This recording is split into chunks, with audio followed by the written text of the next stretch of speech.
used to go on here? Some quiet, underground spots where the father of the plant is. Whatever madness he...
Father wielded. I've no doubt his people worshipped him as a god. The Anomaly's been twisting this place apart for centuries. Maybe because this is so close to whatever the Anomaly comes from. Will all of Enoch look like this?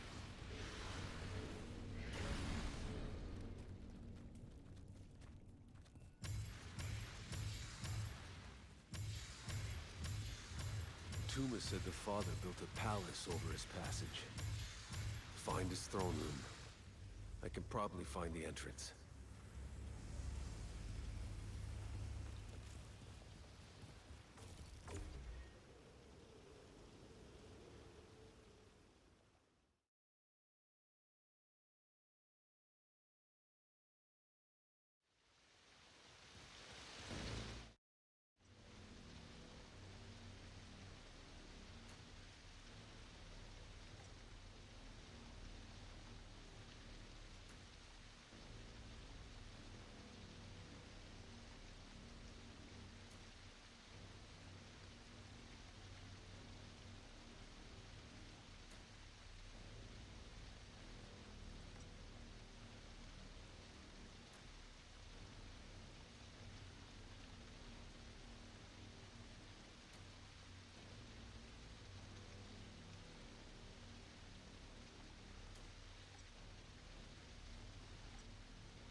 These were gardens. Maybe. Would have been nice to see this place in its prime. Doubt anyone here's interested in tending flowers.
Why didn't the daughter's people ever return here after they called the Anomaly?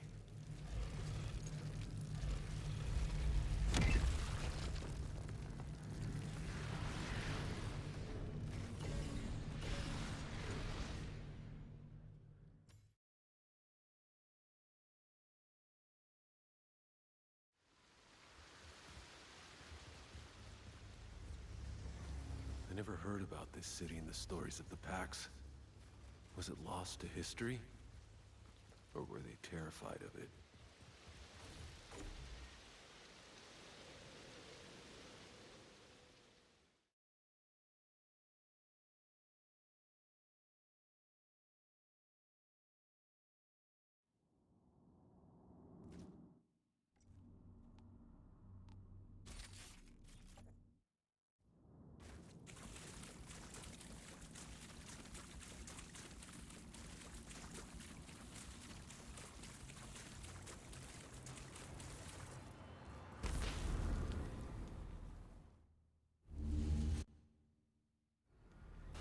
What the hell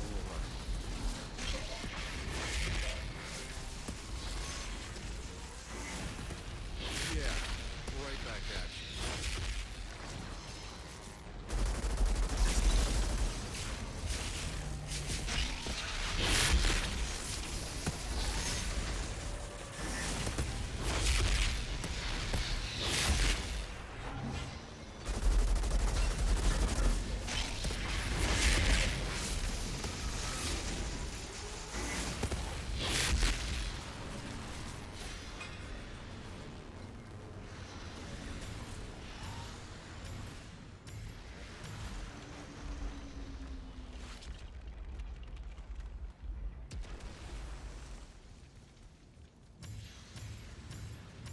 This has got to be the palace. Now to find the throne room.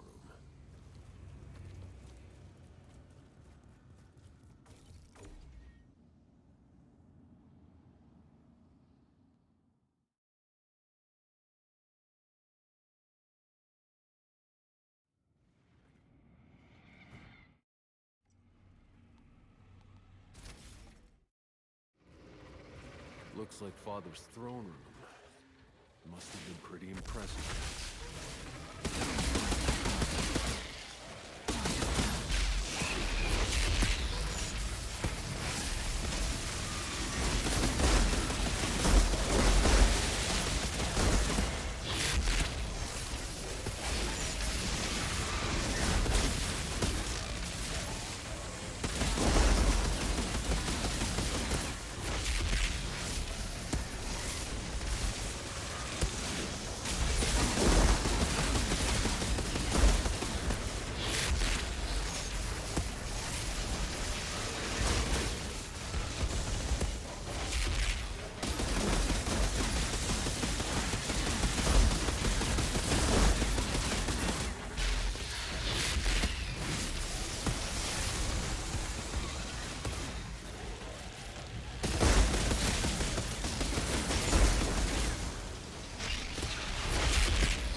all the stories she told me, they were about her. She was here for all of it. Some kind of private chambers. This is in English. Who the hell else has been here? Not Monroy. His people never got out of the desert. These carvings are years old.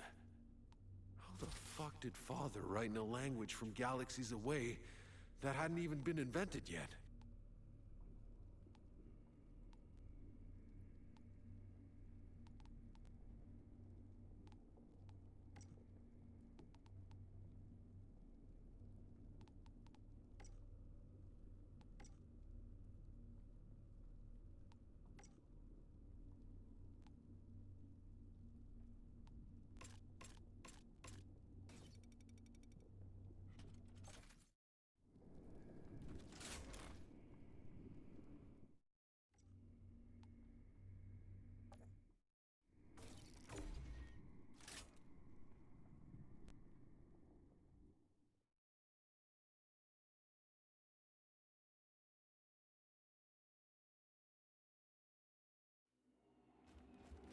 Here we go.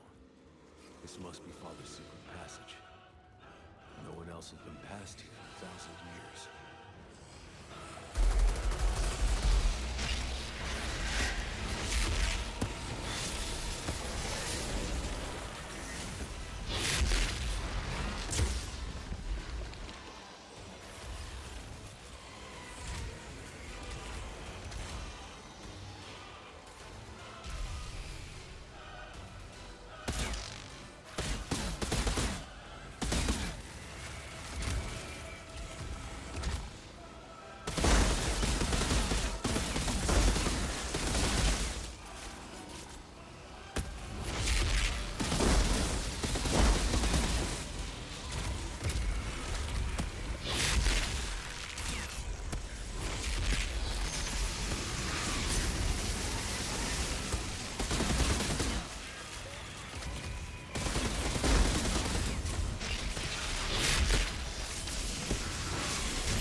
have sealed the passage with this obelisk somehow. There must be a way to break the seal.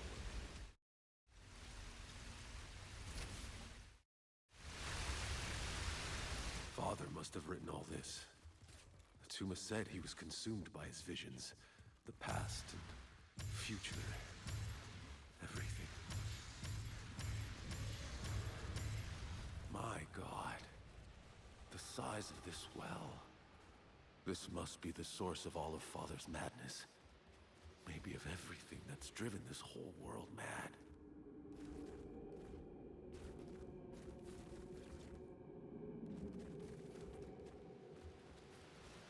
If Father was writing in English centuries ago, galaxies away from Earth, what else did he know?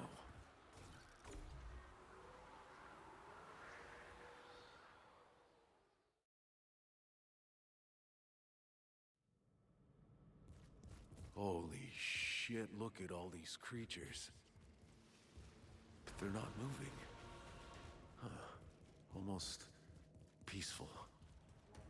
Was the Father building a goddamn army in some kind of stasis?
Still not moving. If they were guarding something, they'd be waking up by now. Maybe I'm not the threat they were meant for. Not that I'm complaining. I think I'll keep quiet all the same.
this place.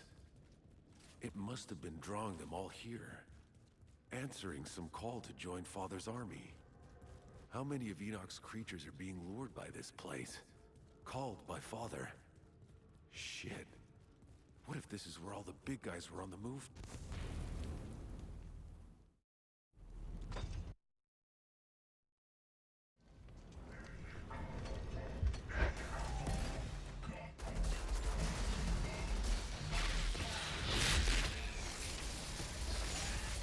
Yeah, whatever.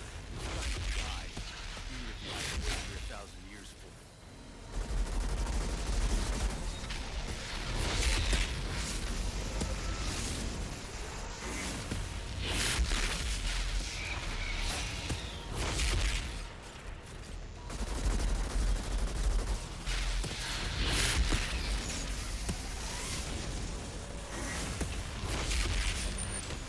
All this time you waited to fight for this place. Hope it was worth it.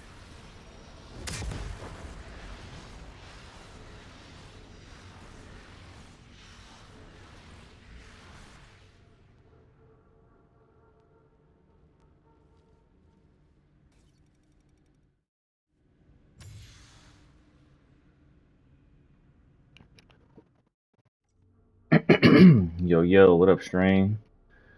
What up, YouTube? So there you have it. This is as close to perfected as I can get so far in terms of mods. I basically have everything that I would want. So I'm gonna run down the build for you. Uh, if you looked at some of my other YouTube videos, this is the one that I call the Unlimited Spectral Bladeworks. So let's get into it. Weapon wise, the Daimyo, this is just here for drip, you know, nothing. I don't really use this weapon. The Voodoo Matchmaker, I sometimes use this one when there's a boss room and I want to keep my main boss pistols, which are these that I rock with First Things First, Fortress, and Mage's Rage. And I use those basically just to pump up my damage and anomaly power, because this build is all basically about specking to anomaly power, which strengthens our temporal blade. And of course I have armor piercing on this weapon, healing and status power. Armor piercing was the main one because I'm using the combo of no resistance against the fortified and unstoppable force, which we'll get to in a moment.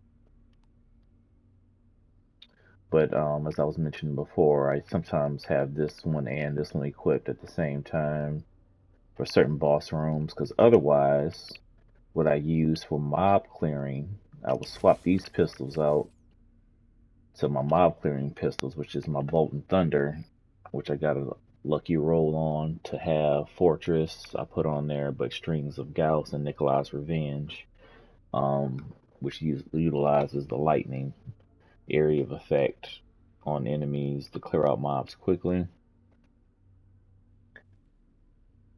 Let's switch over to the gear now. So I'm rocking the Edge of Time set in order to get the 100% bonus to Temporal Blade. Rocking the helmet here. And I got on Double Slice for added damage to Temporal Blade. Arms and Anomaly, of course, for extra Anomaly power. And Danger Close for Anomaly power as well. Chest piece, found purple.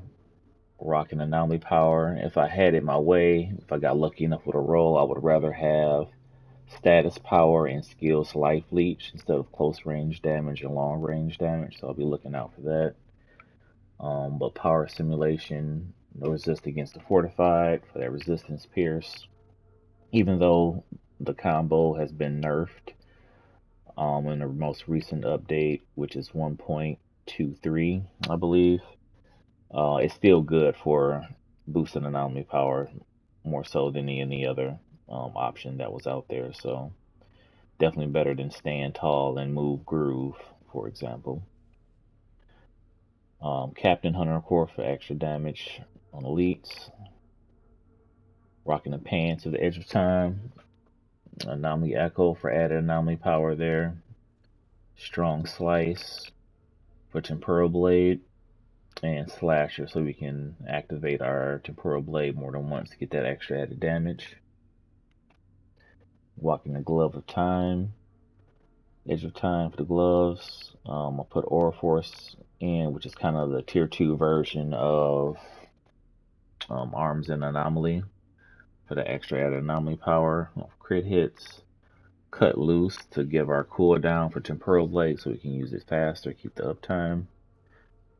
Cut them Deep for Venator's Knife, which is our Deception skill in order to grant more damage when we use that.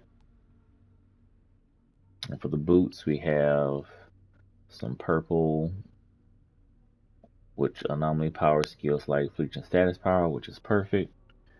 It has Weakening the Prey. So Weakening the Prey, I think, is best in slot here when it comes to fighting a boss, because being able to interrupt a boss, especially when he does that AoE attack where he holds the axe up in the air, is invaluable to keep your damage up and stay on him. Of course, got Unstoppable Force for that combo with no resistance against the Fortify for added anomaly power from Resistance Piercing. And Untamed Power. I really like Untamed Power because we cycle through our skills so often that extra added damage after we ramp up Anomaly Power, 30% of that is being done to the enemy in that area of effect at all times. So I think that's really, really good to have. One for mob clearing. It also does damage over time to the boss, as you're utilizing your skills up close. So as you can see, this is definitely more of a glass cannon style build, which, that's what I like. So if you're down for that and like to be up close and personal with melee combat, this is the build for you. Some honorable mentions. I probably could swap out Weak to Prey for Phantom Dash for just the cool effect and being able to fight mobs a little bit easier with a little bit more mobility, as you can like dash and phase through them. Or you could put something in here like Stand Tall for a little extra added anomaly power if you want. So if I could, I would probably have some boots that had that on it, and one of those two on it, just swap between depending on whether or not I was fighting a boss or fighting mobs in any given room.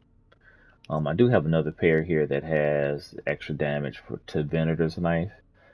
I don't really use that one only because we don't really use, or I don't intend to use Venator Knife for its damage output.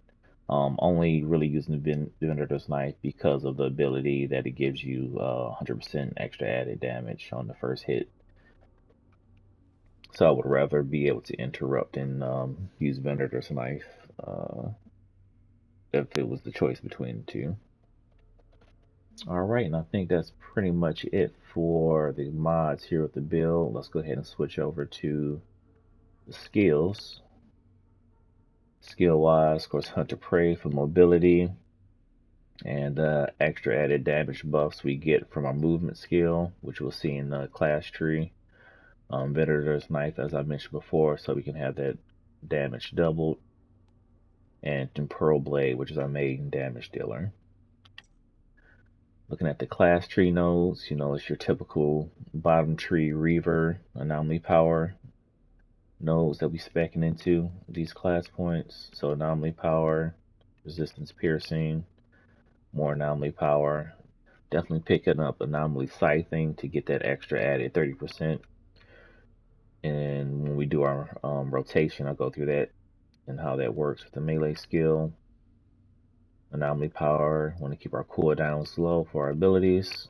Pick that up. More anomaly power. Counter shield, and after we activate our deception, we get more anomaly power there. Resistance, anomaly power. Off our movement skill, and pick up that anomaly power. More concentration, anomaly nodes. Cooldown again, reduction on abilities.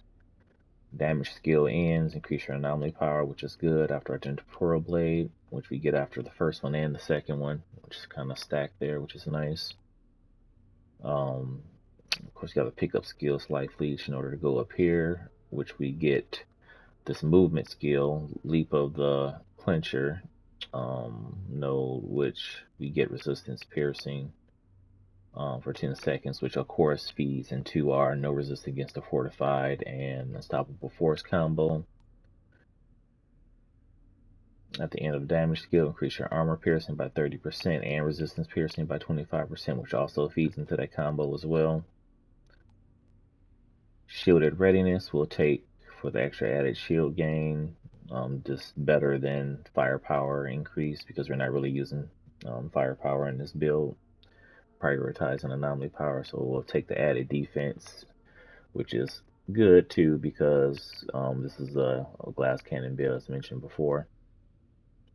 And the capstone here added anomaly power for enemies in close range, kind of similar to that danger close mod that we had.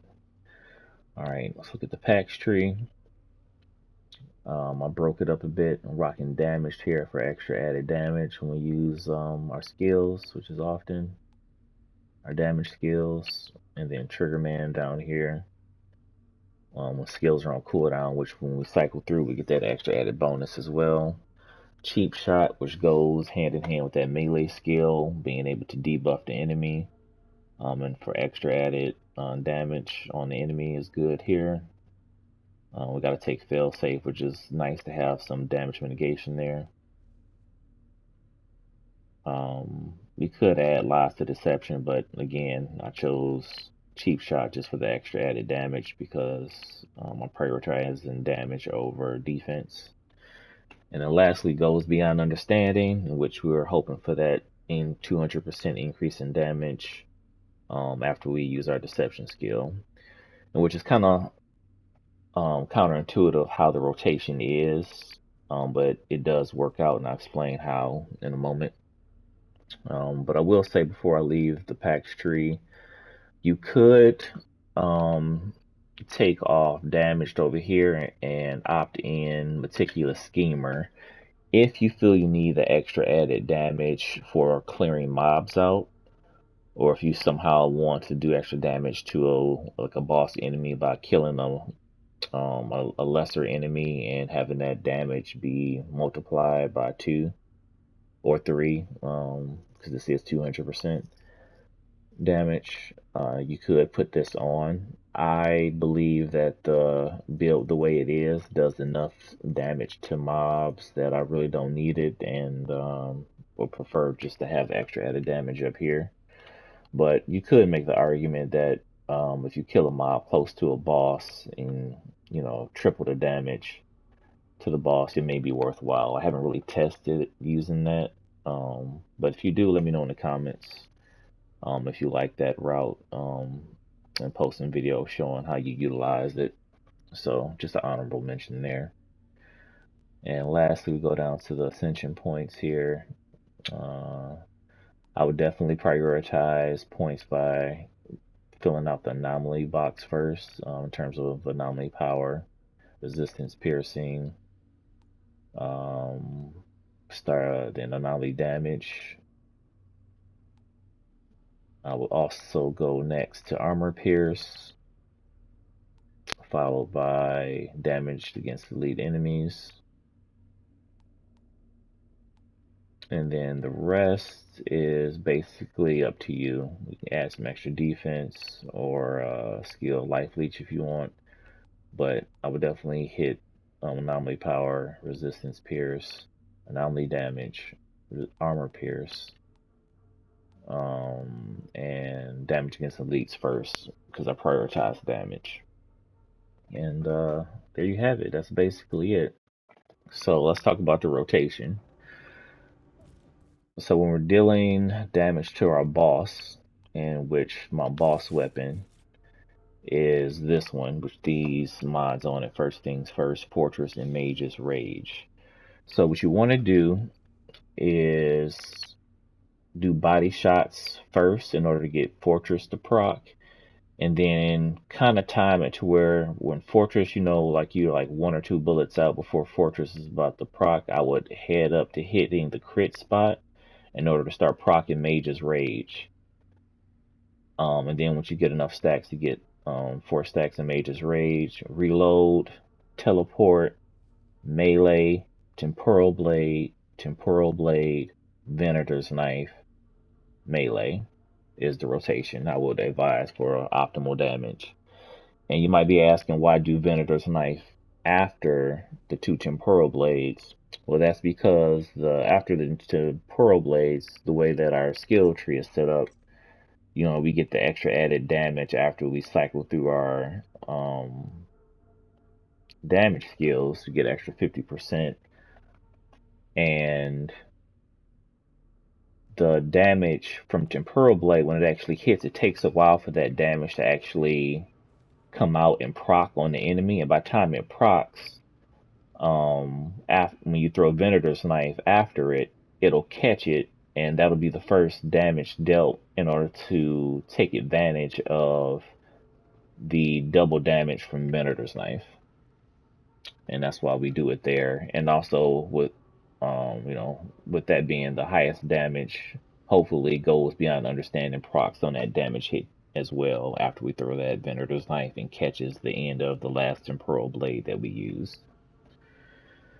And that's the cycle. And you basically rinse and repeat that cycle when you're fighting the boss enemies, and you should do some nice damage there. Thank everybody for watching. That'll conclude the video. Please, if you find any added tips or anything that you change or would like to use with the build that I may have overlooked that would make the build better, please put that in the comments below. Other than that, take care, be safe, be true, be you.